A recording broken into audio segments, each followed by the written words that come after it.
ایک مرتبہ کا ذکر ہے کہ ایک ملک کا بادشاہ بہت ظالم تھا۔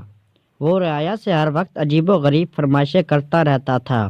اس کی عوام اور خاص طور پر اس کا ایک وزیر اس سے بہت تنگ تھا۔ وزیر ایک نیک دل اور عقل مند انسان تھا، جس کی وجہ سے ملک کے حالات کافی بہتر تھے۔ ایک دن بادشاہ کو ایک عجیب و غریب خواہش سوجی۔ اس نے اپنے وزیر کو حکم دیا کہ مجھے ایک ایسا محل بنا کر دو جس کی تعمیر اوپر سے نیچے کی طرف کی جائے، اور اگر وزیر 10 دن کے اندر یہ کام شروع نہ کر سکے تو اس کا سر قلم کر دیا جائے۔ وزیر بہت پریشان ہوا کہ اب کیا کرے۔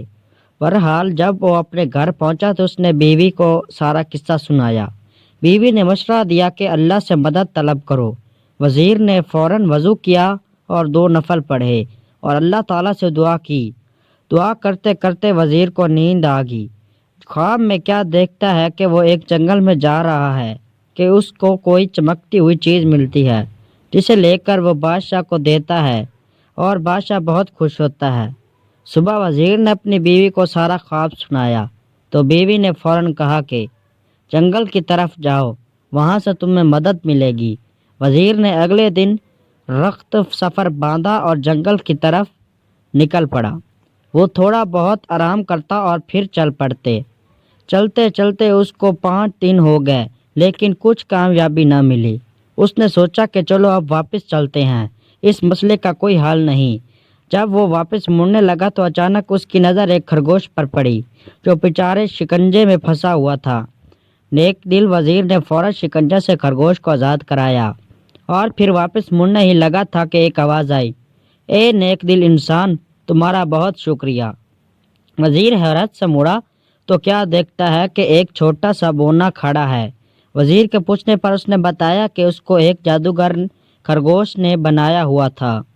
شکنجہ کھولتے ہی جادوگر کا اثر زائل ہو گیا۔ وزیر نے اس سے اپنی مشکل بتائی تو بونے نے اسے اپنے ساتھ چلنے کو کہا۔ چلتے چلتے وہ وزیر کو ایک غار کے پاس لے آیا اور اسے اندر جانے کو کہا۔ وزیر اندر گیا تو دیکھا کہ اندر ایک بزرگ عبادت کر رہے ہیں۔ وزیر نے انہیں سلام کیا اور اپنی مشکل بتائی۔ بزرگ مسکرائے اور کہا، بیٹا کوئی مسئلہ نہیں، اور ساتھ ہی وزیر کو ایک طوطا دیا کہ اس کو اپنے ساتھ لے جاؤ، یہ تمہاری مدد کرے گا۔ وزیر نے ان کا شکریہ ادا کیا اور واپس اپنے شہر کی طرف چل دیا۔ اپنے گھر جا کر اس نے اپنی بیوی کو سارا ماجرا سنایا۔ اگلے دن وہ بادشاہ کے محل گیا اور بادشاہ کو کہا، آپ میرے ساتھ چلیں اور دیکھیں میں کیسے اوپر سے نیچے کی طرف محل تعمیر کرتا ہوں۔ وزیر بادشاہ کو ایک کھلی جگہ لے آیا جہاں بادشاہ نے نیا محل بنانے کو کہا تھا۔ اس جگہ مزدور اور مستری اور